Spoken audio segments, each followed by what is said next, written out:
There's a moment in every seeker's life where the outer world no longer matches the inner one, where the path that once felt aligned begins to pull at the seams, not because it was wrong, but because something deeper is ready to emerge.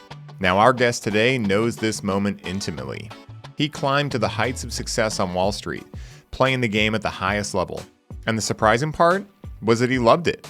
This isn't a story about disillusionment with the work, but of imbalance. Because his health began to deteriorate, stillness became a stranger to him, and the subtle signs that something was off became too loud to ignore. Rather than numb it out or push harder, he did something far more courageous. He stopped, he let go, and he listened. In the silence, in the unknown, something new emerged, something not driven by ego, but by essence. What came through was a calling to help others remember who they truly are, divine beings having a human experience, capable of living in alignment with abundance, not just in finances, but in health, purpose, relationships, and spirit as well. Today, he leads a thriving community built around that vision, guiding others through what he calls the abundance archetype. So, without further ado, please help me in welcoming my good friend and returning guest, Jason Pickard, to the show. Jason Pickard, my brother, any day I get to record with you is one of my favorite days. And as I said in the intro to everyone listening, you know Jason, he's been on this one time on psychedelics, probably about, 3 or 4 times. He was back on Highly Optimized when we first had the podcast, and now we're coming back. It's not a go back, it's a comeback, my man. And I'm super excited to have you on to talk about whatever the divine wills into existence today. But first, before we get there, how are you doing, my brother? I'm doing great. Yeah, amazing. Thank Heck you. yeah. It's really fun to be with you always. It's always a pleasure. It's just so casual and easy, you know? I like that about our friendship. It's easy. It is easy, man. It is easy. And, I pay attention to those things in life. When things feel easy, I feel like that's God's way of saying, keep going. You're getting warmer, you know? And again, like to what? I don't know. That's the great mystery. But every time we connect, man, I mean, some of my favorite conversations I've ever had have been with you on the podcasts and whatnot, especially the one we did at your house when you first moved into the new place and we did it in your Maloka. Yep. That was beautiful. It's just so cool, man, to be with you again. Thank you. Thank you. Heck yeah, man.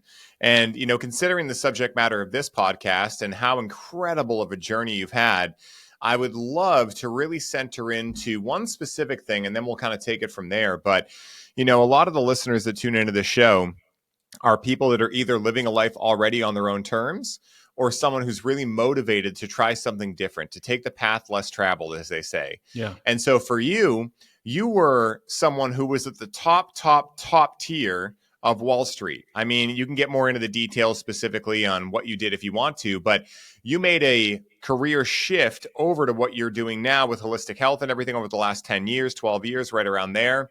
And I really wanted to dive into that because it's not an easy thing to do. Even if you're working at a supermarket and you start trying to work at Best Buy, it's hard, right? Yeah. Let alone when you're top tier. And, your family has a background in Wall Street as well in finance, and your family's awesome. I've for the listeners, I've interviewed Jason's mom, his brother. Haven't met your dad yet, but I pretty much feel like one of your family. And, your family's amazing, and they're all heavy hitters. I mean, they're all top tier in what they do. And so I'm curious for you, man, like, what was that journey like making the pivot? Like, when was the point that you realized, hey, a pivot is necessary? And then how did you go through that process to make the pivot? And if you could start with a little background on what you did, just in case anyone hasn't heard your first episode on Highly Optimized, that'd be great. Yeah, if I give a little bit of a background, I think you could understand the evolution of that process and also understand what was really driving it all. Because what I discovered was that there was something underneath those various roles that I was playing that was actually more important. And I think that's the key to what the listeners can gain from this conversation. But I'll kind of exemplify that through my own life story. So when I first started out, and forgive me if you've heard this before on this podcast, but for those that haven't, we'll start at the beginning. My first passions in life that were very supported by my parents were drumming and magic. I came into this world with a passion for drumming. Like I don't know where it came from. I mean, I believe in reincarnation and past lives, but if you don't, then sorry. But there was some impulse that drove me to pick up a drum at a very young age, and there was also a same kind of impulse that drove me to explore magic.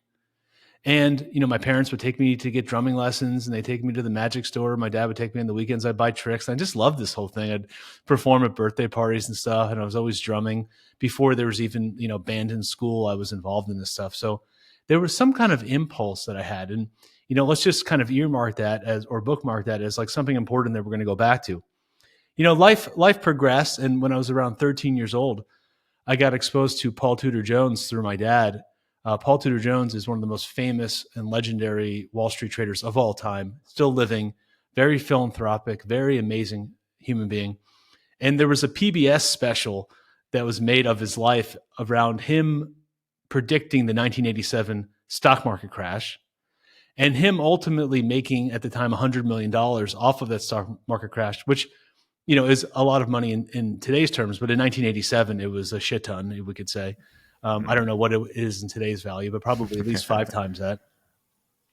And also kind of chronicling his journey into realizing now that he had all of this money, that there was a huge weight and a huge responsibility of what was he going to do with it all? That there were so many people out there that were suffering, and now he felt responsible to be of service and to create organizations that were putting kids through college and were giving back to New York City and other, kind of poverty-stricken areas. So this had a huge effect on me at 13. And even though I kind of kept the drumming and the magic going, particularly the drumming, I kind of had my sights set on being a Wall Street trader. And when I was in high school, like even though I didn't really do anything that would made me think this, there was like just some part of me that was so focused on it and felt like I knew this was what I wanted to do. I went to University of Virginia. It's a great school. I didn't do particularly well in most of the classes, but anytime there was anything in the business school around trading, I was on fire. Like there weren't many classes, accounting, you have to wake me up because I was like bored out of my mind. But take me into a financial trading class. There was a class where we were working with stocks and a class when we were working with bonds. I was like the first one there, the last one to leave. And I was just following this like unbelievable passion and kind of like innate knowing that I felt like I had for this stuff. So I graduated college in 2002. I was trying to find a job as a Wall Street trader, and I couldn't find one. All my friends had jobs. I moved up to New York City. I was jobless, and luckily I had some support from my parents to pay the bills and eat and all that. And eventually I got this opportunity in 2002 working for a new idea in the trading world, which was a weather desk. And so a weather desk is a pretty crazy thing to think about, but it's basically where people that were at the time, what they were doing was they were essentially, in simplistic terms, writing weather insurance. Imagine you're a construction company and you have this huge construction project. You got to build a big building in New York City or something. And each day that it's below freezing in the winter, you can't, build the foundation or you can't work for various reasons. And that costs you a ton of money because, you have staff, you have materials, or maybe you have deadlines in which you have to deliver this project on. So in this particular case, somebody might need, let's just say, weather insurance, because if it's too cold for a certain number of days, they're going to lose money and they're not in the business of kind of gambling around the weather, and they need to protect themselves. Just like you would have insurance for fire in case there was a fire. You're not in the business of putting out your own fires. And so you have something to back you up. So I went there, I worked there for 2 years. That company wound up failing, which was, a huge opportunity for me because it catapulted me into my next opportunity. And this ultimately led to me going to Tudor Investment, which was Paul Tudor Jones's hedge fund, which was like this dream from 13 years old now being realized. And me going there with my partner at the time, a meteorologist, and we had the idea of understanding how the weather then affects larger global commodity markets. So how does weather affect energy? How does weather affect natural gas? Well, just to give an example, like if you're living in Chicago in January and it's super cold, do you use more natural gas or heating oil or power to heat your home? If it's super warm, you don't use that much. And there's utility companies on the other end of that have to supply the power. And if it's super cold and they don't have enough, they have to go buy it out in the real-time market like that day when the prices are screaming and it costs them a ton of money. And you can't store power. So if they have too much, if they've overbought it and super warm and no one's using heat, they have to go dump it for a huge loss. And so they too want to smooth out those revenue streams. The same with farmers. Farmers are completely exposed to dry weather or not enough rain or too much heat or too much cold or freezes. So you're talking about corn and soybeans and all the stuff we don't eat in this organic world, but in the global commodity market, this is what people are trading. So you have corn and you have soybeans and you have wheat and you have things like coffee and cocoa and orange juice and sugar. These are things that are being produced around the world that are exposed to weather. And so, you have northern hemisphere, summer, so southern hemisphere, you have winter and summer in different times of the year, of course. So we'd be basically going around the world and knowing what are the times of the year in different places of the world when these various commodities are the most sensitive to weather. So we figured this out. We kind of cracked this code. And at 26 years old, I was making millions of dollars. I was on my way to becoming the youngest partner ever at Tudor Investment. But I had this big paradox, which I've talked about, but I'll kind of highlight again, which is that I was 330 pounds. And to the extent that I was really rich, I was broke and broken and not feeling so good. My weight was terrible. I felt very empty. Man, I was living such a high lifestyle. I was out in New York City like 4 days a week, finding like what is the most exclusive club and paying for 20 people to go there and having, bottles of champagne and all this stuff. But at the end of the day, I'd go home and felt like shit. I felt completely empty. And I'm like, what is it? Nothing meant anything to me at that time. So I had this kind of big crisis, health crisis, emotional, mental crisis. And that really set me out on first a physical journey where I was, basically focusing on exercise. And I lost half my body weight, about 160 or 170 pounds in a no pain, no gain kind of attitude, basically transferring this lifestyle into the gym, which I think a lot of people can resonate with, is like, all right, I'm an addict. Okay, so now I'm just going to go be addicted to exercise. And that's not really solving the problem, even though it's a step in the right direction, arguably. But then I found myself still pretty burnt out and fatigued. And I was like, man, this still is not the answer. And that was like in around 2008, 2009, I got awakened with my first spiritual experience with psychedelics. And that really started to open me up to realize that this was an inner journey. And I started learning a lot about holistic health, about exercise, about sleep, about movement, proper movement and balance, and Tai Chi and meditation and esoteric arts and ergonomics and EMFs and, all these different techniques and world religion and psychology and philosophy and all of these different things you can add on.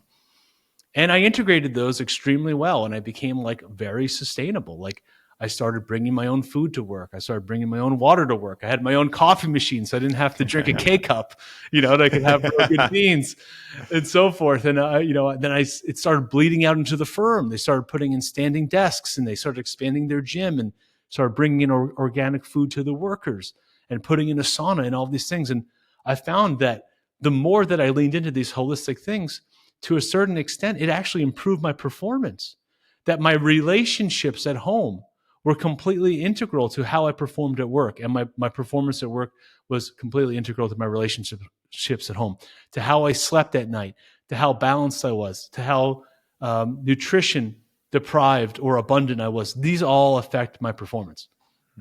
This all went on, and I just felt like I had so much like wind at my back and that everything was soaring until about 2017, when it sort of all kind of came down, or at least temporarily. I went through a very difficult divorce, and I just felt like nothing was really working anymore. Like for 15, 20 years, I felt like I just couldn't be wrong. I just had the wind at my sails, and all of a sudden the universe just kind of was like, reverse, turn off the spigot. And so I kind of sat there and I reflected, and I was thinking to myself, man, this is just not in alignment anymore. Like my heart's not in it. I'm more interested in these other things. I'm more interested in sort of repairing my family and spending more time with my family. And like, even when I do commit to it, it's just not working anymore. So I could have sat there and struggled it out and kind of was like, just kind of stayed for the money. But like, even from a heart perspective, it wasn't there. But even from like a logical perspective, when I thought about it logically, I'm like, something's not working here. And, I don't see this working for 5, 10, 15 years. And I want to be in an industry that I could be in for the rest of my life, that I can enjoy, that makes me feel good, and that I can make a lot of money in, that I can do if I want to the day I die. So in 2019, I left. That took us into the COVID period. And this is kind of getting to answer your question, is like, I didn't really know what I wanted to do. And to be honest, I felt quite lost for a period of time. I'm like, man, I gave up this like high rank privileged position. Like I was like a superstar. Like they treat traders in Wall Street that perform at the level I was performing, like akin to like professional athletes. Like you come and go as you please. If you want to work from home, you work from home. If you want to wear funky clothes, you wear funky clothes. If you want to be eccentric, you could be eccentric. Like it's almost like to some extent the rules don't apply, within reason. But as long as you're performing and doing your job effectively, like they don't really care exactly how you do it. So I had this freedom, I had this importance, I had people wanting to take me out for dinner and all this stuff of like emails and video conferences and screens. And all of a sudden it's like all off and there's like nothing. And I'm like, man, like who am I? What am I? What am I doing? What's my purpose? Like, is it just to drop my kids off at, school and pick them up and like sit around all day? Like, what am I doing? And I went through a big process of that, of like, a pretty good deal of like grief and like shock and disgust or disbelief. And like, did I make the wrong decision? Oh no, should I go back? Like, oh man, like what am I doing? And I started to realize that, wait a minute, like there was something deeper than that role that actually never left me.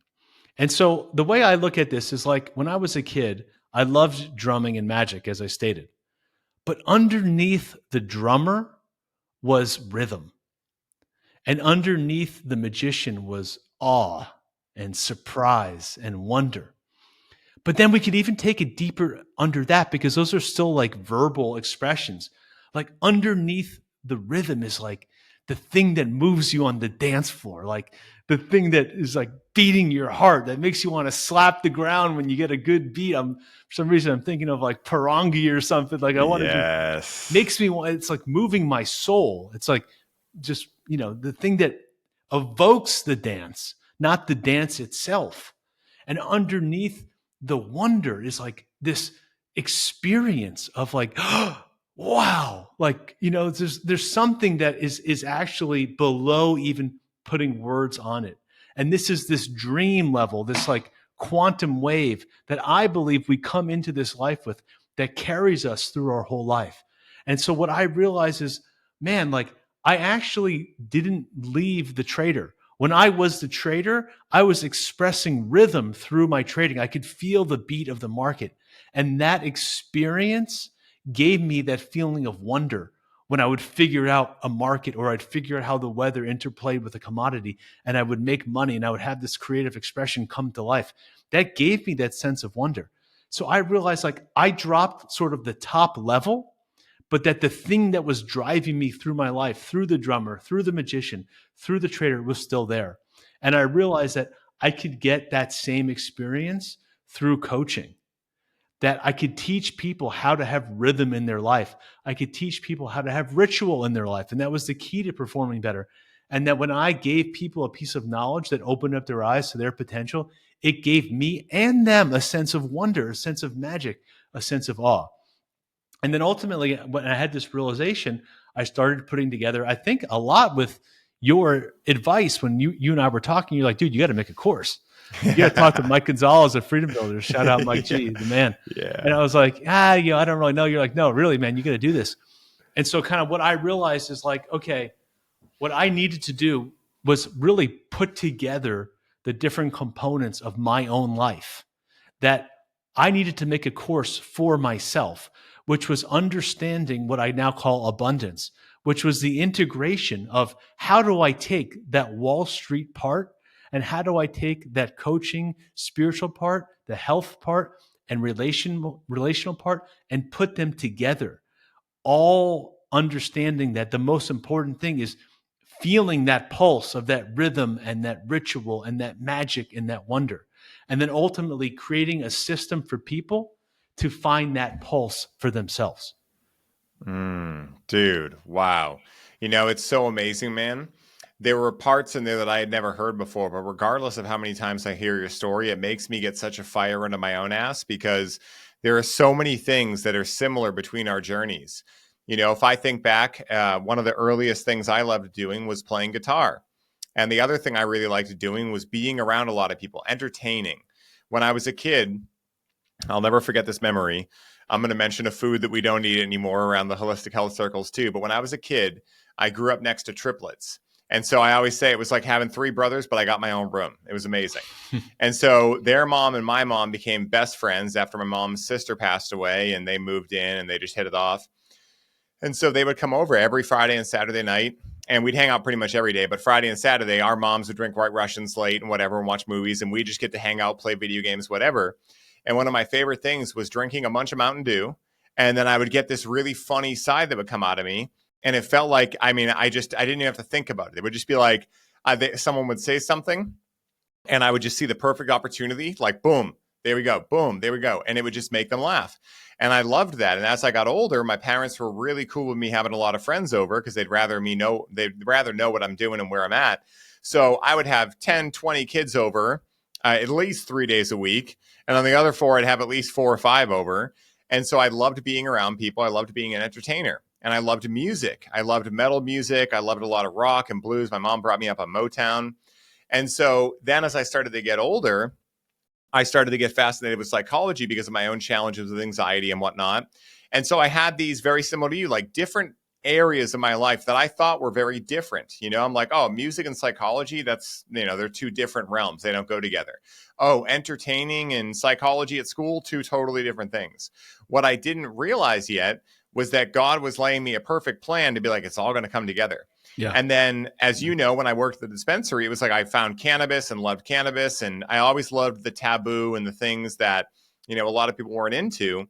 And it wasn't until I left and started Highly Optimized that I realized exactly what you did. Like, oh, I'm creating a brand for me about 5 years back. Like what I wish I had known then that I now know. And the things that I'm learning now that probably in 5 years, I'll be like, oh, actually, I learned this from that and whatever. And I think like you're saying, when I found Highly Optimized, all I knew, I didn't care about making money. I really didn't. All I knew was that I wanted to put my voice out into the world. And I didn't know why. It was like my logical brain kept trying to figure out like, well, why? Like, what's the goal? What's the goal? But something in me, like my inner child was like, because it'll be fun. And so I think the similarity between our journeys is really that we were finding what made our 8 and 80-year-old selves, if you will, both happy. Our inner child is full of joy and our 80-year-old is full of wisdom. Like how do both of those people run and high five each other over what we're expressing through life? And I think that's so beautiful because I will say it can sound simple, but it's definitely not easy, especially in the modern day world. I'm curious for you, like when you made that shift, I don't know what this would have looked like for you, but I'm curious to ask, like, did you have friends, family members that thought you were crazy for doing this? Did you, on the other hand, did they all think like, oh my God, we've been waiting for you to do this? Like, what was kind of the feedback you got from people around you, and did it affect you at all? Because that's something a lot of people struggle with too. Yeah. Good question. Before we go into that, before I forget, I want to just say 2 things, if that's okay. It's usually how we roll, kind of like one step forward, 1 step back, 2 steps forward. Let's go. So, like just to use this as a teaching example, you see, like a lot of people get confused, and we'll use your Mountain Dew example because I love it. A lot of people get confused because they say, oh, well, like I said, what did you really love to do when you were a kid? They're like, well, I wanted to be a professional soccer player. Okay. And they're like, well, I'm 45 years old. Like, how is this going to help me? I'm working at an investment bank in New York City, working 12 hours a week. Like, what am I going to do? Like, go join the MLS? Like, this is like ridiculous. Right. And, but like, as you can tell from my example about the drumming and the magicians, like, I'm not trying to become like, David Blaine or like become like, become the next drummer for the Foo Fighters at this point. Like, but it's that you see, life is dream-like, and everything that you have in a dream is not literal. It points to something else. When you have a scary thing chasing you in your dream, it's what are you running from in your life that's scary to you? Or possibly the other side, where do you need more of that energy, that like go get it kind of energy in your life? It could be, multifaceted, but the same here with these early childhood passions. So just to give a real-time example, and then I'll go to your Mountain Dew. I had a really good friend who it was basically the soccer player example. He was working as a trader for a top bank in New York City. very like well established. He's like, managing director, like kind of like pinnacle of a career, but like not like fulfilled anymore. He's 44, 45 years old. He's burnt out. He's balding. He's just like, man, this is just like not cool. Like I just wake up at 5 o'clock in the morning. I take the train in and I'm like, I just don't really like dig this trading thing anymore. He's like, I'm thinking about quitting. Like I just, it's not for me. And so I asked him, like, what did you love to do when you were a kid? He's like, I always loved soccer. And I was like, well, what is it that you love about soccer? You see, the thing is, you have to understand, like, what is it that you love about the thing you do? And what he loved about soccer as we did this process was like, he actually loved coaching.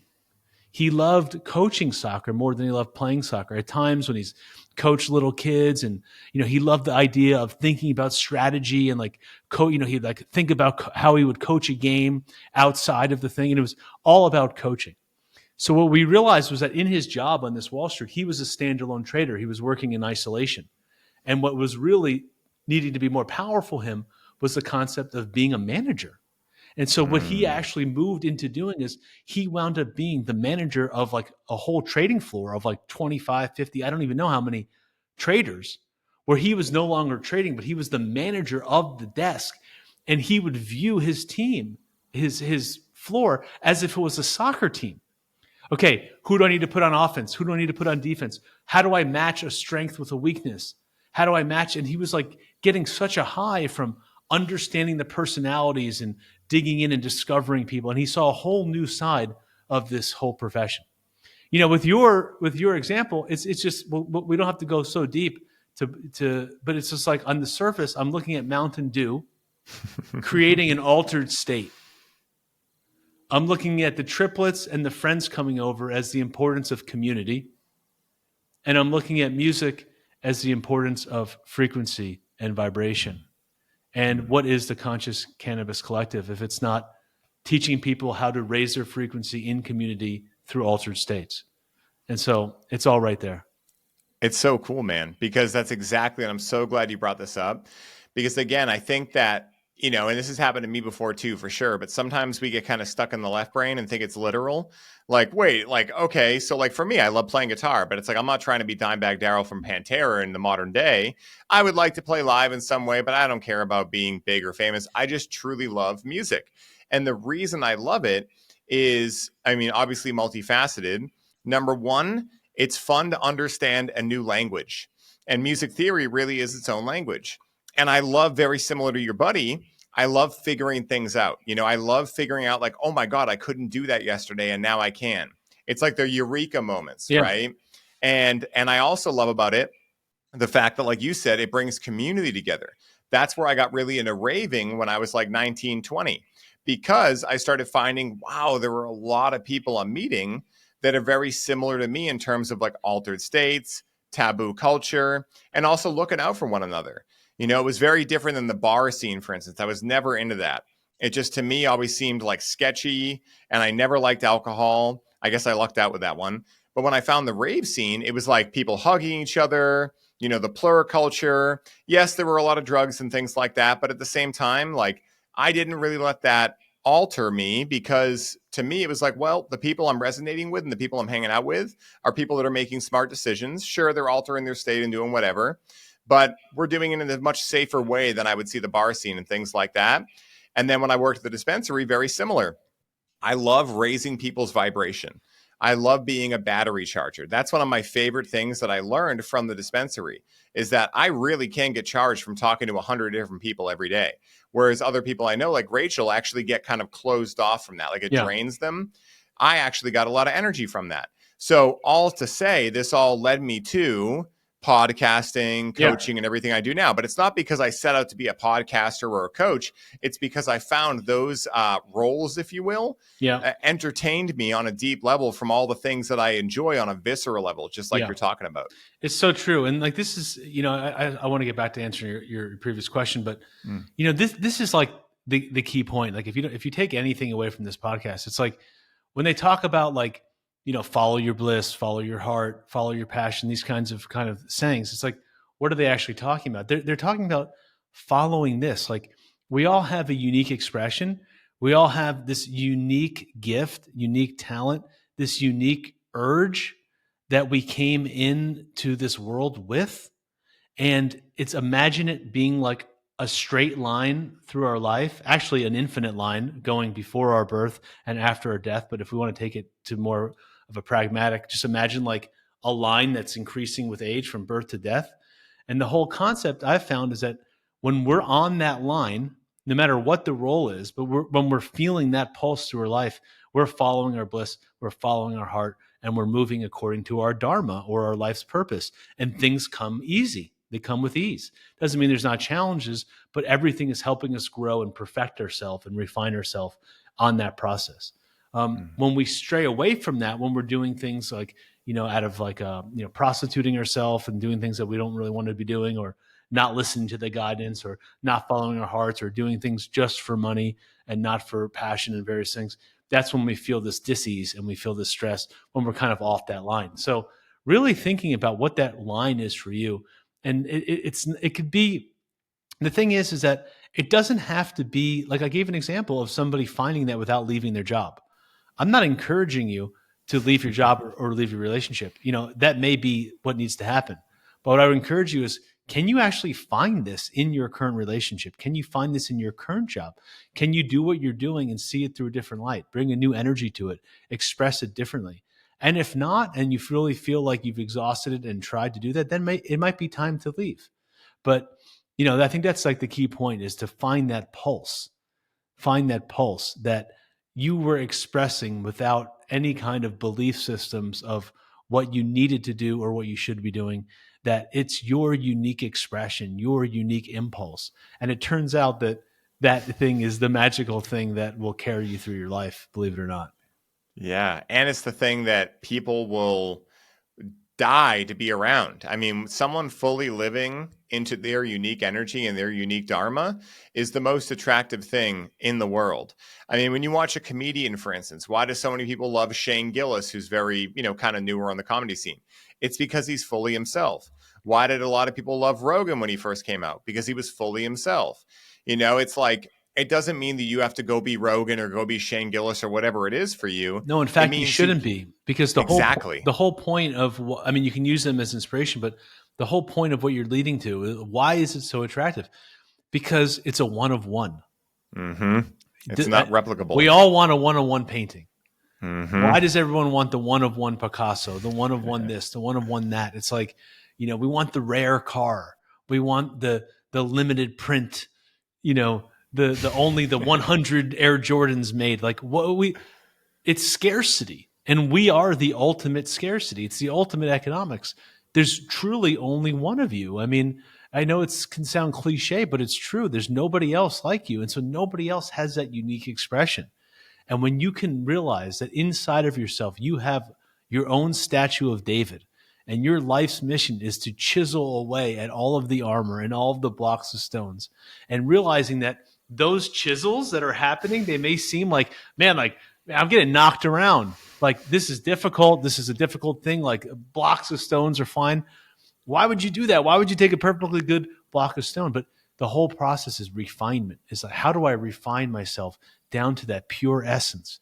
Because when you hit that pure essence, when Michelangelo hits that statue of David, it's a one-on-one and it lives forever, because there's nothing ever like that in the history of the universe.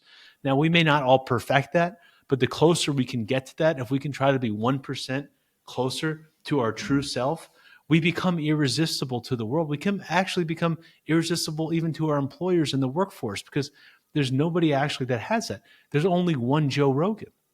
Mm-hmm. And he is fully Joe Rogan without compromising. And that's what makes him probably the best podcaster that's ever lived. Yeah. It's amazing too, because I just thought of this idea.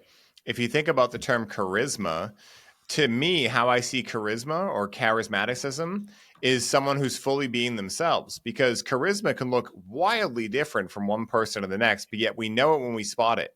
And like you were saying, if how we do anything is how we do everything, then of course, as we start to become more ourselves, we're going to become more attractive to potential partners, our family, our children, anything and everything in our lives. And, I was thinking about this too. In a funny way, it actually seems easier to be like, you know what, I'm just going to burn everything down and start again. but it's definitely not simpler. The simple way to do it is to go, what if I don't need to burn everything down? What if I just get to bring more me into what I'm doing and trust that if I'm meant to be in the relationship, the job, et cetera, that I'm currently in, that bringing more of me out will make me feel that feeling of fulfillment, enjoyment, and true joy at a physical level and spiritual level and mental level. And if not, well, then the next step will appear as if out of magic because I'm bringing my full self into each thing I'm doing in life. It's really cool. I want to tell you something funny about charisma. Charisma, etymologically, comes from the Sanskrit word Krishna. So I don't know if the listeners are familiar with Krishna, but Krishna is, considered, you could consider him like a Jesus or a Buddhist figure, but in more traditional Vedanta, it's the divine itself, the masculine form of the divine itself, married to Radha, the feminine divine. But so what is charisma? Charisma is when you're expressing your divineness, your divinity. Krishna or Christ means charisma, or the most attractive being, the being that sucks everything into itself, the being that everyone wants to be around. Everyone wants to hang around Jesus. Everyone wants to hang around the Buddha. Everyone wants to hang around Krishna. They've got charisma. They've got it all. They're the full package because they're expressing their divinity, their true essence fully, and they're courageous about it, and they're beautiful about it, and they're strong about it. It's like they have the softer than the most delicate flower and stronger than the most fierce hurricane, at the same time. And they've just got this charisma. So there's an attraction to that. And, the interesting word in Sanskrit as well is the opposite of that. They call Krishna, they call it Trishna.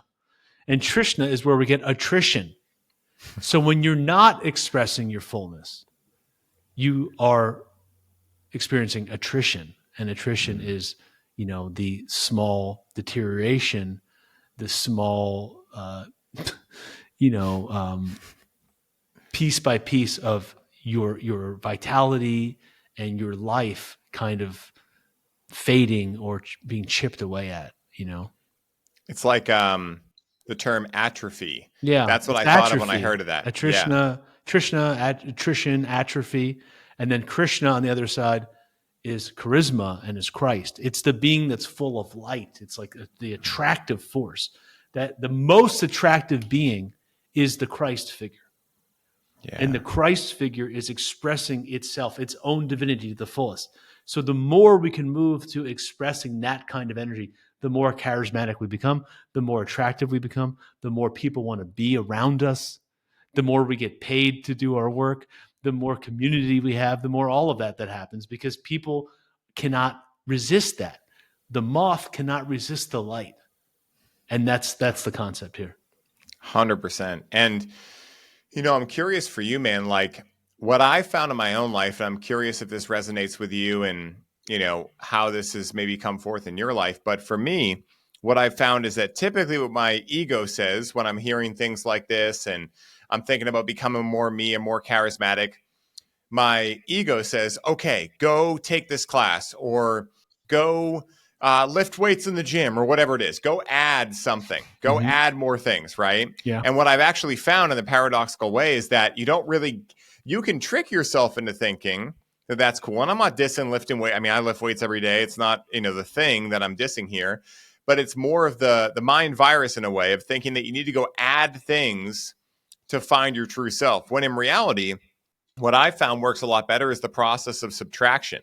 And it's a lot more challenging, at least for me, and I think for a lot of people in the world, because we've been so used to, oh, if you're sick, take a pill. Oh, if you're hungry, eat food. Oh, if you're thirsty, drink water. It's always adding something, right? And so I'm curious for you, as you started to or continued to go on this journey, especially just the last, like, say, 6 years, when you made this transition and you tapped into even more charisma and everything, what did the process look like for you? Was it subtracting? Was it adding? Was it a little bit of both? Like, what did that actually look like for you? I'm genuinely curious to hear. It's a very good question.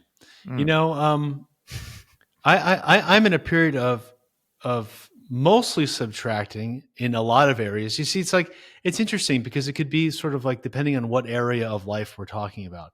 But to start at the beginning, like I did find myself in a huge mode most of my life of addition, only to over the last couple of years realize that outside of certain areas, which is my shamanic and my spiritual growth, that it's sort of like adding through a process of subtracting. I've realized that I'm not that interested more at this point in learning more of what other people have to say. That the only thing I'm really truly interested in at this point, for the most part, is having my own unique novel understandings, finding out the mystery of my life.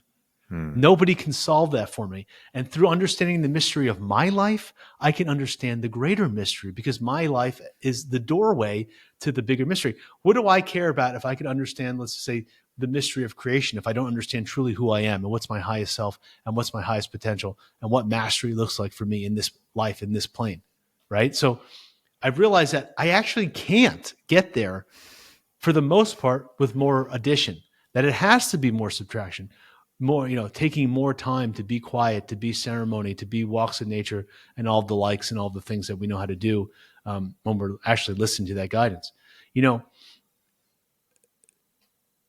The interesting thing about that is that, like, I find that it's interesting. Here's a little tip that I've been working with. For a spiritual principle to be true, I feel like it has to make sense in grounded life. Okay? Like, one of the big things I teach about is abundance.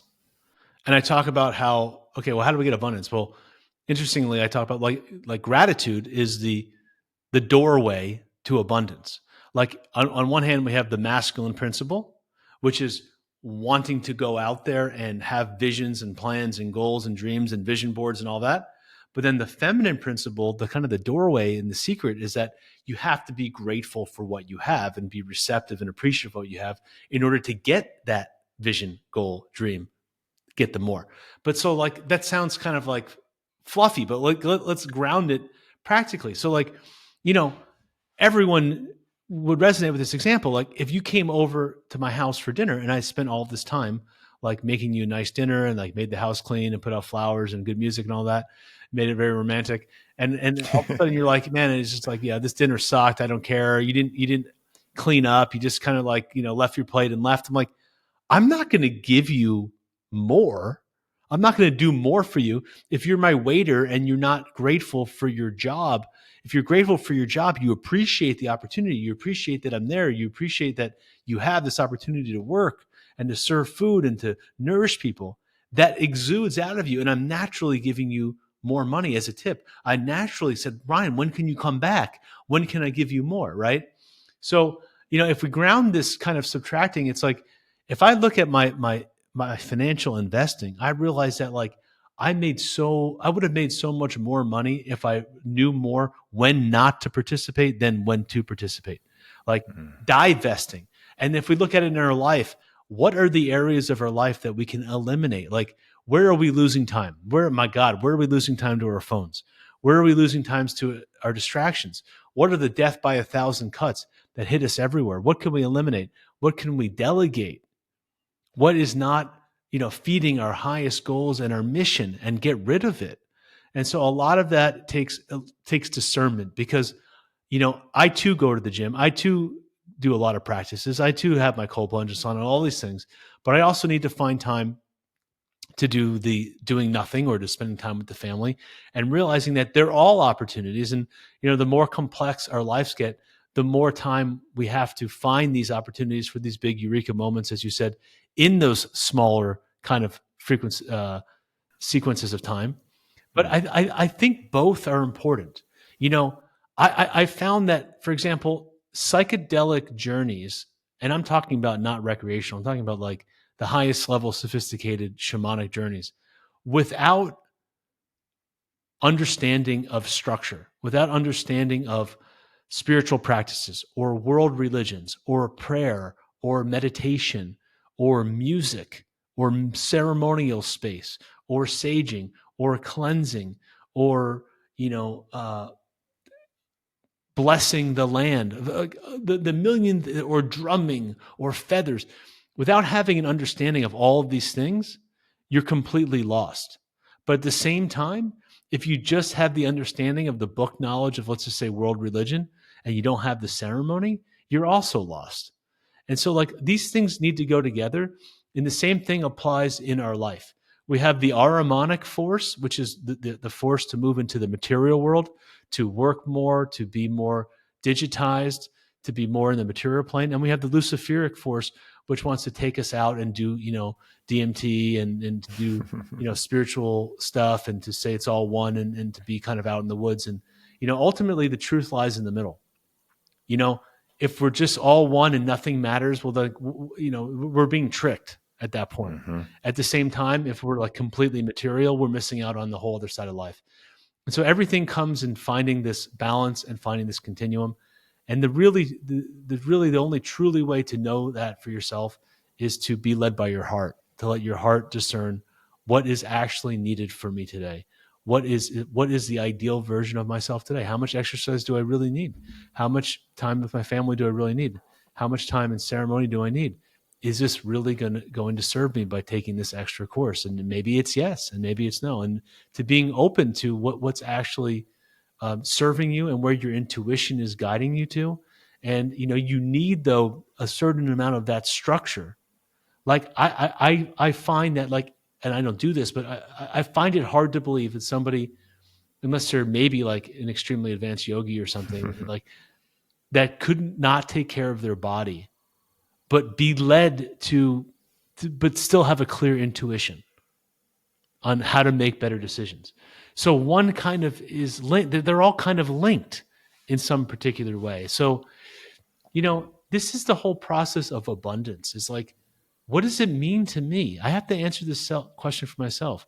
What does an abundant life look like to me? Like, what are my goals in all of these different areas? And then what do I need today in order to make that closer to reality? Dude, I love that answer, man. And, based on what you said, I feel totally the same about the middle way is the way. And that's what I see a lot in the world today that I think people get kind of confused about. And probably I can see it because I used to be very confused by it too. And once you spot it, you can't unsee it. But again, like, this is the right way. No, this is the right way. And, again, a lot of marketing falls into this too. You need this course or whatever, right? And I, kind of understand the sales tactics, whatever. But what I have found is that, I mean, we sell courses, so like, yeah, exactly. We're not against courses. We're in the business for a reason. But, again, it has to resonate and be right for you. Exactly. And that's like where I always felt a lot of disdain for the selling process, because when I was learning through some people that, when I first got in, they're like, get the sale no matter what. And that didn't feel good to me. I'm like, no, I really want to make sure someone's making the right decision. Like, it's not about me just making more money, because best case scenario, I take their money, they get in and they don't have a good experience. And they're like, oh man, I wish I didn't do that. Like, that's like the best case scenario you can get if you try to pressure someone into a sales process. That's why now I just ask them at the end, I'm like, is this right for you? And if your answer is no, cool. I'm not going to try to push you. Yeah. Because at the end of the day, that's not really my job. My job is to be the bearer of wisdom of what subject I'm teaching. My job is not to force people into it, because I think when I do that, it just feels completely inauthentic. And I think it's one of the biggest things that turned me off from a lot of life. I mean, why did I like metal music more than pop? Because they were saying pop is what you have to like. Why did I like going to college at a different place and going to cannabis college instead of other colleges? It was because it was different. It was what I really wanted to do. So how am I going to turn around and try to force what I do on other people? It just never felt right. And I think that the more that you find the middle way is the way, or really the depiction of the Taoist farmer, right? When people come to me and they say, well, I think cannabis is bad, I'm like, cool. In your reality, abracadabra, it's bad. I'm not going to try to force them or argue with them, because at the end of the day, that's their experience of life. I don't have anything to say on that. I know what I believe for myself, but at the end of the day, we all get to take accountability on what we choose to believe about life. And I think the ones that really make it are the ones that realize nothing is inherently right or wrong, good or bad, black or white, etc.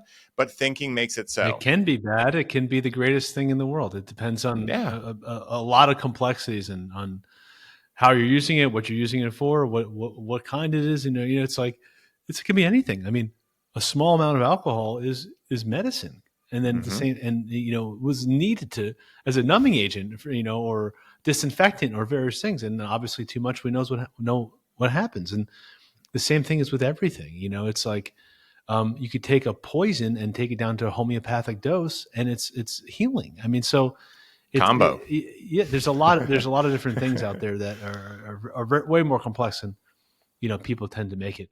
My answer for the whole thing about the course is like, I find it very interesting. And I've realized that I'm here to create masters.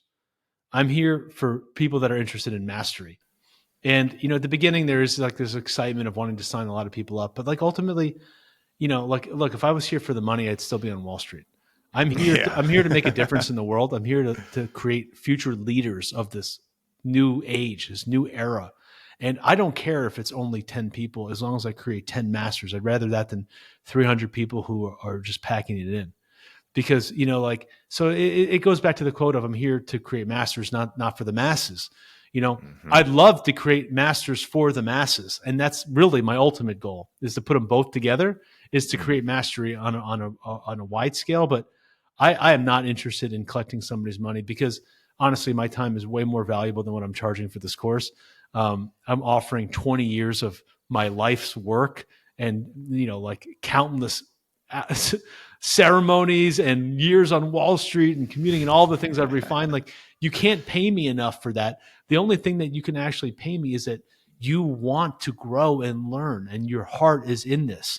And that to me is the biggest turn on and the biggest charisma. And that makes me want you to be in there. So if you're not there, it's not going to resonate for me, and it shouldn't resonate for you either. And, so I'm sure the same is with you, but Oh, ultimately, 100%. the most important part of all of what we do is the community.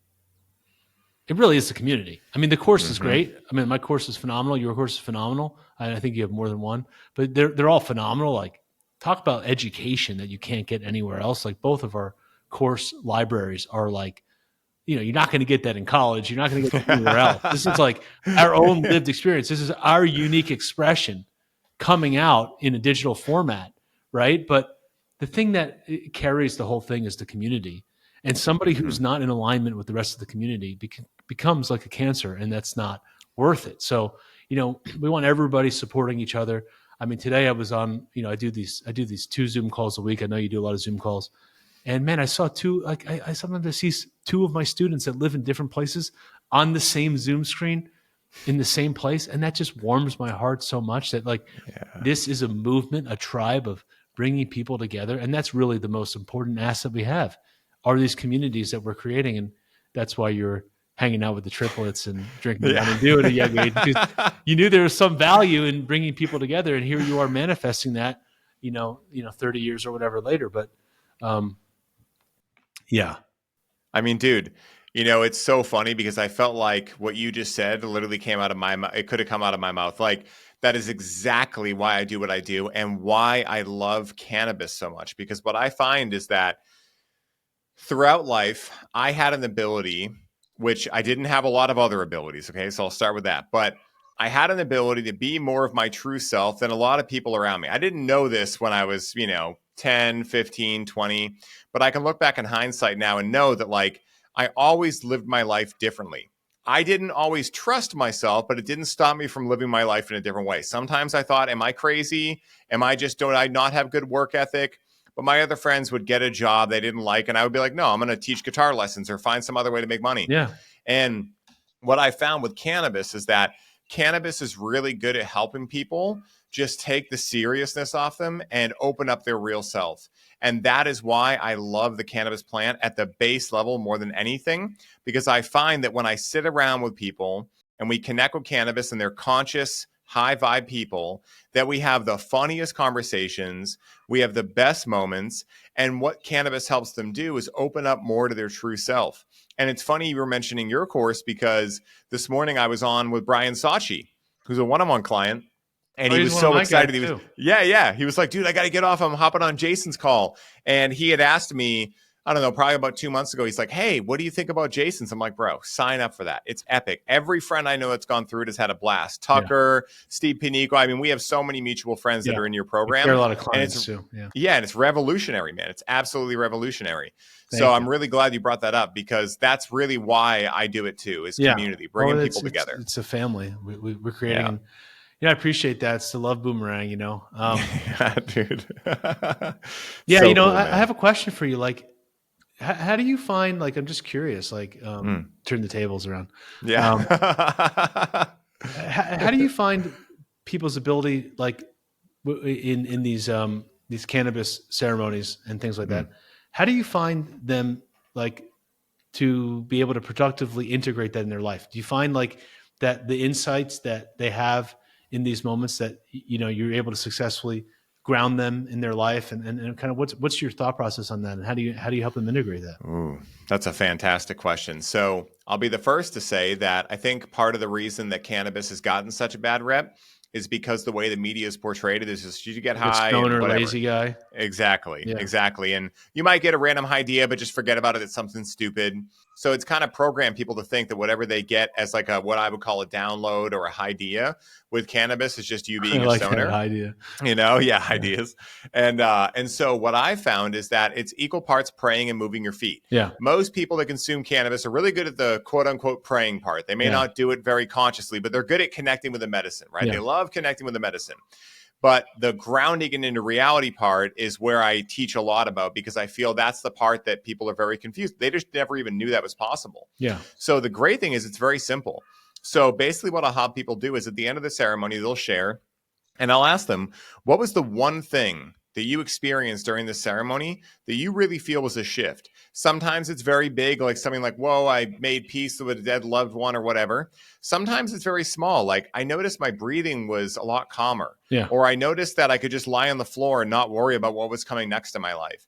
And then I'll ask them, how do you want that to shift your life starting today? And they'll blurt out something such as, well, I want to start waking up earlier, or I want to have that hard conversation with my romantic partner that I haven't been having, or I want to go make peace with a parent, or whatever it is. And then I'll ground it into reality. And this is something I got from Mark England, where I'll actually say, great, can you take out your calendar and put that on your calendar right now with all of us witnessing you? And so we get into these rituals of, yeah, exactly. And getting it right on their calendar right when they talk about it. That way it's grounded in. And that way I always tell them, like, the plants can give you all the answers, but if you do nothing with them, then really, what are you doing? You're just mentally masturbating. And I'm not judging for that, but is that what you want your life to look like? Yeah. And so the first thing I'll do is always give them sovereignty over that. And like, listen, you can do what you want, but if you want to really make your life better as a result, this is how you can do it. And do you ever find that the plants, like, because I know we're kind of at the end here, but it's fine. Just to kind of ask you questions. Sometimes the insights can be deceiving. They can, and sometimes I would say that they can be purposely deceiving, in that the plants, almost to test your resolve or your discernment or your spiritual growth, might even giving you like more tricky things. Like, I hear a lot of people, for example, saying like, oh, like I got this spiritual download that told me to like run off to Tulum and, leave everything behind. And like, look, there are some times when you need to listen to like advice that seems like pretty radical, like leaving your job or leaving something for following spiritual advice. And I really support that when it's grounded in something that, I think that the key litmus test is this going to be impacting yourself or others in a negative way? Like if you're running off to Tulum to start a, retreat center, leaves your children behind that are now like fatherless or motherless, and they're going to be suffering. Like there's no spiritual advice that would come that would purposely have you impact others in a negative way. So I'm just curious what happens is like when the inevitable, or maybe not, but when do you see people getting kind of allured by what we call the spiritual or the Luciferic energy, thinking that it's spiritual energy, and ultimately being kind of like the distortion or what we would call maybe the dark side of that's working in almost a mischievous way to lure them into something that's ultimately for their growth and development that will bring them back to wholeness, but maybe the longer road to get there. How do you deal with that? Great question as well. One thing I'll say is I see it a lot less with cannabis. I see it a lot more with ayahuasca.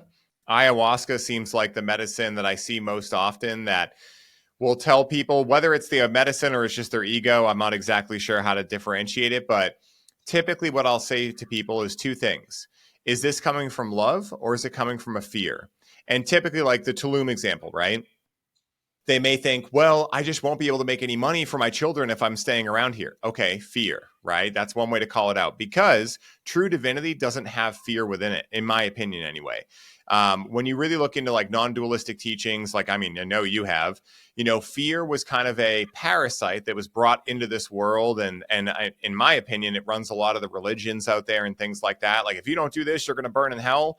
That's a classic, this isn't real divinity type thought. The other thing I'll ask them is, does this feel like a service to self or service to others type download? And I don't say one is better than the other, but like the Laura 1 talks about, we have to choose in this lifetime. Are we going to negatively polarize and be service to self? Are we going to positively polarize and be service to others? Neither is bad. Would Luke Skywalker become Luke Skywalker without Darth Vader? It's obvious that whatever you choose, is going to support something in the world. But at the end of the day, what do you choose and what do you want to choose? And sometimes what I notice is that I've definitely worked with a couple of students that I could tell were a little bit less grounded, let's say. Those ones, I'll do a little bit deeper dives with them, like, specific to each question they ask or their ceremony or whatever. Yeah. And I'll ask them, does this feel like you're going back? Or does this feel like you're coming back? Because in a way, right, and this, when a client signs on with you, there's the thing they think they want and there's the thing they actually really need.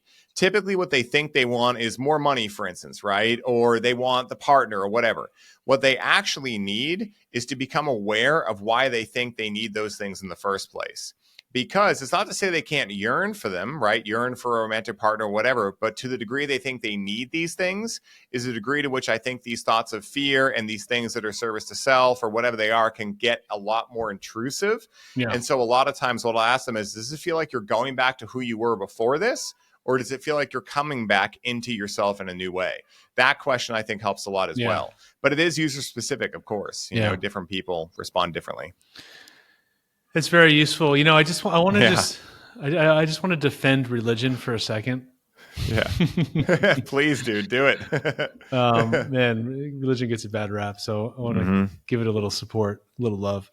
The whole thing about fear, which, by the way, I totally agree, is that in life, let's just say in ceremony, the absolute worst thing to allow in is fear. Now, if you look at your life as a ceremony, the same thing applies. If you truly have faith and conviction in what you're doing, fear should never enter the picture. Almost always, if you're just logical about it, almost always the things you're fearful of or anxious about or worried about never happen.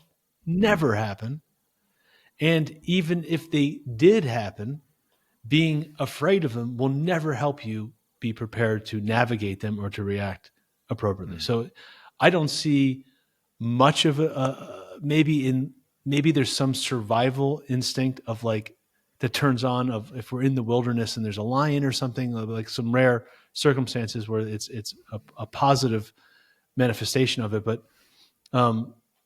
I don't see a lot of ways that fear can be a positive attribute. Now, there are many other ones, such as like anger, that anger is one of the 99 attributes of the pathways to God. I mean, Jesus was angry, kicking people out of the temple. So there's a way to be angry and standing up for life. Man, I am so pissed off that you hurt these people and I'm going to tell you about it, versus just being angry for no reason, right? So it's like, what's it in service for? A lot of these attributes have positive and negative qualities to them. But I would say like fear is really the negative quality of love, and that there's really not a lot of positive attributes to fear. But speaking up for religion for a second, the thing is, we have to understand so much about religion. First of all, we have to understand that many of these texts were written a long time ago. Let's just say for, Old Testament, New Testament, 2 to 3,000 years ago, or 2,000 for New Testament. I don't know exactly. Torah, maybe 2,500 years ago or something. Zoroastrian texts are very old. Hindu texts, some people put the Bhagavad Gita at 7,500 years ago, and some of the Ramayans like 10, 20, 30,000 years ago. It's some of it's unclear. The Quran is probably more like 1,500 years, 1,000, 1,500 years ago. The point is like we have to first understand, first of all, these texts were not written in the languages that we're reading in, right? I have on my desk here, Prayers of the Cosmos, Reflections on the Original Meanings of Jesus' Words by Neil Douglas Clouts. And he went back and studied the original Aramaic text, or the oldest Aramaic text he could find, and showed that, the translations that were going from Aramaic to Hebrew to Greek to English, gets lost in translation many times. And then along those times of lost in translation, when certain words in certain languages don't actually translate into the other language, which if you know anything about language, English, there's so many words in English that we can't say. Like, for example, like, how do you say a croissant in English? Like, there's like croissant is croissant. What are we going to say? Like nice, soft, warm bread? Like, we don't have croissant, but we say croissant because there's a word that points to something specific that we don't have. On top of that, you have to understand that the original words of Jesus that were then, misunderstood possibly, or even recorded or heard by somebody else down the line, then rearranged in various orders and then translated. But also, what is the mystical and spiritual understanding of the person who's not only downloading it, but also translating it? Like, if you translate it, what is it? What are they really pointing to here? And like, there are some, incredible mystics who have said that there's like 10 plus different dimensions of one passage that you can interpret a passage in. But the defense back to religion is this. Imagine in times when like people were like completely barbaric, tribal living, like killing people, raping women, killing children. Like, this is like kind of what it was like in the Middle East, like 1,000, 2,000 years ago. It was like very uncivilized. You know what I mean? And then like, imagine you had a teenage son that was like, going to get drunk and go drive your car and possibly hurt somebody and do something stupid. Like, out of love, you may be like a little bit like that fearful father that says, like, look, you're going to get in trouble if you do this. But I'm telling you this because I love you. But you can't go around killing each other. You can't go around disrespecting yourself or disrespecting our house. And so, I think like at certain times in history, this understanding of this judgmental or this sort of wrathful God was like possibly what was needed to move people out of like a barbaric understanding where they had no consequence for killing their neighbor. But we have to also realize that these need to be updated for these times, that we need to understand, what does this really mean for us today? What part of this is good and beautiful? What part of this needs to be dropped? What part of this needs a 2.0 for the modern era? What are the mystical interpretations of these? How do they all fit together? What's the beauty that carries all of them? And the tricky part about all of this religion and all this scripture is that, unfortunately or fortunately, I don't know, the mystery to really understand these all only lies in the heart. But often people talk about this quote of and I'm not picking on Paul Chek, but he's my buddy. He's your buddy. He says this quote, quoting Shankara, who says that you can't understand Scripture until you're enlightened, and once you're enlightened, you don't need Scripture. Now, I think that that's partially true. Because in order to fully understand the Scripture, you have to be completely understand the full mystery, be completely enlightened, and be complete in your heart. But if you're in that place, to say you don't need something that was the roadway, the map that got you there, is not only disrespectful, it's actually disowning a part of yourself. To say I'm spiritual but not religious, is trying to say I'm inclusive, I'm one, I believe in the oneness, but I'm excluding a whole part of the oneness that doesn't actually fit in my understanding of inclusivity. There's no Rumi without Islam.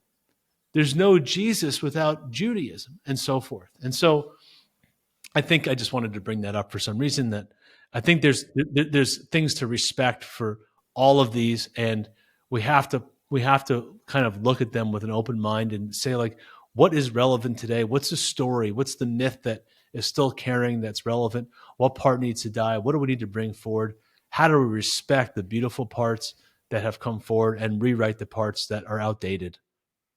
I totally agree, man. And I'm glad you brought that up because, when I look at the blanket statement of religion, and fortunately for me, my parents never forced me into any religion. And so because of that, I didn't have a lot of the trauma that a lot of other people have. Like Aaron Abke, right? You had him come into your, So Great like guy. Aaron, for instance, listening to his like upbringing, his parents were great. It wasn't really about that. It was just things that were kind of said around him that made him think like, oh my God, I'm either a good boy or a bad boy based on if I do good things for God or whatever.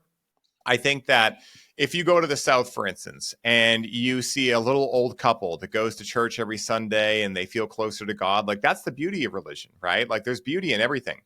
But I think the challenge, and Aaron talks about this much better than I can, is that it's clearly evident that when you look at religion as a mass thing and you look at how many people have been killed because, well, I believe in this God, but you believe in that one. It's like you're saying, it's like we need a 2.0. We need people to realize like, hey, once again, true God, true divinity would never tell you to kill someone who believes in a different God. The real God would be open to you believing in the flying spaghetti monster or whatever, so long as it helps you feel in your heart that you're more connected to who and what you truly are and the oneness. Yeah. So I think at the end of the day, that's the challenge I've seen with religion, is that it's actually not religion at all. It's man inserting itself into religion, and then other people that may not have the awareness believing it at face value, taking it literally. And that's the other thing too, like you're saying, is that we've had books that have been translated through, 10 dead languages, and, who knows what other things got added in there that we don't know about because we weren't alive 2,000 years ago. And I think that's where I always remember a quote from John Petrucci, who is one of my favorite guitar players. And he said, you learn the rules so you learn how to break them. Yeah. And I don't think that exact quote applies here, but what I see is like, I took certain parts of religion. I think it's true. Yeah. Like I took certain parts of religion that really resonated with me, like be kind to your neighbor, do no harm, like these things that made obvious sense to me. And then I wouldn't say graduated, that's kind of an ego thing, but I took them and amalgamated them together in the way that made me feel closer to God. I think that's what we need. I think it's accurate. Yeah. I think there's a time and a place where someone needs to go to a church on Sunday. It gives them a sense of community, gives them a sense of direction, gives them a sense of inspiration. Yeah. And there's a time where we realize that every day we're living in church. That life is church. Life is devotion. And so, but there's everything in every level of the continuum of what's needed, and everybody has to go through their own process, and may take multiple lifetimes or thousands of lifetimes, or maybe go through it all in one lifetime. Maybe I could finish with this story. There's this great story that Rumi tells of, Moses, and he's, Moses, like, you got to imagine Moses like very serious. He's like a big beard, and he's got a staff, and he's all like, like Moses-y about himself. Yeah. And he's walking down like in the desert, and he looks over and he sees this like, like a shepherd kind of man, like on his hands and knees praying to God. And the shepherd is saying like, God is like, if I could just like kiss your lips or braid your hair or brush your teeth or like make love to you. He's like basically writing these like poetry, and he's like talking about all of these like beautiful exotic things he would do to God, like, wash his fingernails and take care of him and rub his feet, right? And all this stuff. And he has this huge smile on his face. He's like ecstatic in this process. And Moses runs over to him. He's like, what are you doing? That's like complete blasphemy. Like, you got to do it this way, the traditional way. You can't say that. You can't say you're going to kiss God. Like, how dare you? You're gonna be in trouble, man. And the guy's like, "Oh my God, I'm so sorry, Mr. Moses. Like, I'm so sorry. Like, I'll never do that again." And he goes, like, he's trying to go back to do it like the very like kind of traditional way. So Moses goes off like thinking like, "Oh yeah, I did a really good thing. Like, I'm working for God here." And then apparently God comes to him in a vision and is like, "Man, like, you really fucked up." He's like, "Who are you to tell one of my children how they can worship me, how they can devote themselves to me?" That's not the point. The point is like, did you see the smile on his face? Did you see how open his heart was? Did you see the level of devotion? Go back and apologize to him. So the next day Moses goes back and he sees the guy off in the distance, and the guy is looking like miserable. He's trying to do the prayers in a very regimented way, and he just looks like so sad and depressed. And Moses realizes in this moment this like really important point. It's like it's the heart. It's not the outer level. It's like, is our heart in it? And I think that's maybe the kind of the capping message of today's conversation. Oh, 100%. Love is the answer. Now, what was the question? That's one of my favorite quotes. I heard that from Brandon Beecham. I'm not going to take credit for it, but that was one of my favorite things, because at the end of the day, and I remember, and I'll finish up with this too, that like my favorite parts of my first breakthrough mushroom experiences were that, my ego would kick in and try to start thinking about stuff. And then my soul would come back and be like, it's all love. And that's all I could do, because I was going through all this, fake duality in my mind, which is real in the dream we're in, right? It's quote unquote real, but in reality, right, in oneness, duality doesn't exist. So it was like going through that and being like, that's all love. Going through that was all love too. Looking at my dad passing away, I was like, that was an act of love. And I was like, oh my God, it's all love. And I thought that experience was just so beautiful that when I heard that quote, I was like, dude, that I feel like was just for me. Like, love is the answer. Now, what was the question? Man, it's been so amazing, dude, getting to interview you, man. I always have the best of times, like I said way at the beginning. I always learn so much from your wisdom, man, and I really appreciate you coming on and spending a lot of time with me today. I love you so much, dude. Thank you. Thank you for the so opportunity. Amazing, dude. Thank you for listening. If anyone wants to find out more about me, I'm totally revamping all of my offerings, but just go to jasonpickard.org or Jason Pickard Official. In the next couple of weeks, I'm coming out with a really powerful abundance meditation that I'm offering for free. That I did through with Listening to Smile, Ian Morris from Listening to Smile. Oh, we created a whole frequency track tuned to the heart frequency, tuned to bring in a gratitude, which is, as we talked about, the secret doorway to abundance. So go to my website, get all the free stuff. And if you feel called, reach out to me. Book a free discovery call. I'd love to talk to you, or go on my Instagram or connect through Ryan if you know him to get to me. And hopefully you learned something today, and may you share the merits of this call for the greater good of all. Aho, Great Spirit. Aho, Great Spirit. I'll make sure to throw it in the show notes. And bro, I got one last question, super quick. Oh, man. You down for it? Yeah. All right. If someone listening could only do one thing to highly optimize their life starting tomorrow, what would that one thing be in your opinion?